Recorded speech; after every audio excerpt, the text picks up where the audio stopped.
नमस्कार मेरे प्यारे भक्तजनों, आप सबको मेरा हार्दिक प्रणाम और स्नेह।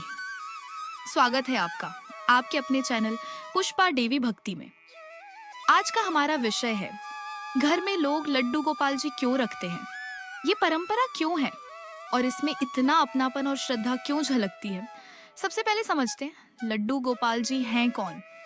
ये श्री कृष्ण का बाल स्वरूप है, वही नटखट प्यारे माखन चुराने वाले, राधा के प्रिय और यशोदा मैया के लाडले।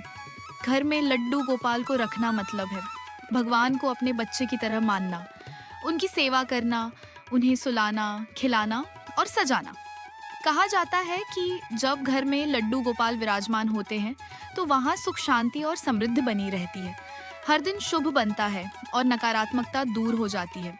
एक पुरानी कथा सुनिए। जब श्री कृष्ण मथुरा से द्वारका चले गए तो वृंदावन की गोपियां और यशोदा मैया बहुत दुखी हो गई। गोपियां सोचती, हमारे कानों में अब मुरली की मधुर धुन नहीं बजती, हमारे आंगन में अब कान्हा की शरारतें नहीं गूंजती। यशोदा मैया का तो बुरा हाल था। वे हर समय रोती और कहती, काश मेरा नन्हा कान्हा फिर से मेरी गोद में बैठ जाता।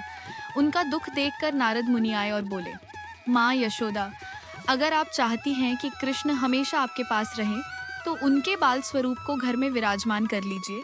उन्हें रोज नहलाइए, सजाइए और भोग लगाइए। इससे आपको हमेशा लगेगा कि कृष्ण आपके पास ही हैं। यशोदा मैया और गोपियों ने वैसा ही किया और तभी से यह परंपरा शुरू हुई कि भक्तजन अपने घर में लड्डू गोपाल को रखते हैं और उनकी सेवा करते हैं। लड्डू गोपाल जी का घर में होना बहुत शुभ माना जाता है क्योंकि यह निर्मल प्रेम और भक्ति का प्रतीक है। ये जब कोई व्यक्ति भगवान को अपने बच्चे की तरह पालता है तो उसके अंदर का सारा अहंकार मिट जाता है। लोग कहते हैं कि जिस घर में लड्डू गोपाल विराजते हैं वहाँ अनजाने में भी किसी को कष्ट नहीं होता, हर काम में सफलता मिलती है। घर का वातावरण हमेशा मधुर और पवित्र बना रहता है। खासकर माताएं और बहनें लड्डू गोपाल को अपने बेटे की तरह मानती हैं। सुबह उठकर सबसे पहले उन्हें स्नान कराती है, सुंदर वस्त्र पहनाती है, तिलक लगाती है, फिर उन्हें भोग लगाती है और दिन भर उनसे बातें करती रहती है। कभी उन्हें झूले में झुलाती है तो कभी लोरी गाकर सुलाती है। उनके साथ मन की बातें करती है। इससे उनका मन भी हल्का हो जाता है और घर का हर काम आनंद से भरा रहता है। अगर घर में लड्डू गोपाल हों तो उनकी देखभाल बच्चे की तरह करनी चाहिए।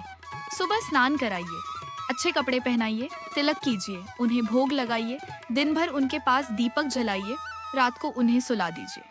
ध्यान रखिए, लड्डू गोपाल को सिर्फ मूर्ति न माने बल्कि अपने बच्चे की तरह उनसे बात करें और अपनापन रखें।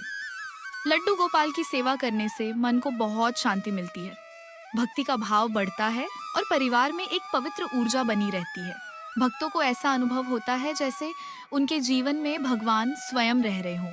तो मेरे प्यारे भक्तजनों, लड्डू गोपाल को घर में रखना सिर्फ एक परंपरा नहीं है बल्कि यह हमारे प्रेम, विश्वास और भक्ति का प्रतीक है। वे हमें यह एहसास कराते हैं कि भगवान हमेशा हमारे साथ है। वे हमारे दुख सुख में साथी हैं और हर पल हमें आशीर्वाद देते रहते हैं। जय श्री कृष्ण। अगर आपको यह कथा और बातें पसंद आई हों तो कृपया इस वीडियो को लाइक और शेयर करें और हमारे चैनल पुष्पा देवी भक्ति को सब्सक्राइब करना न भूलें ताकि हम आपके लिए और भी भक्ति से भरे वीडियो लाते रहें। धन्यवाद।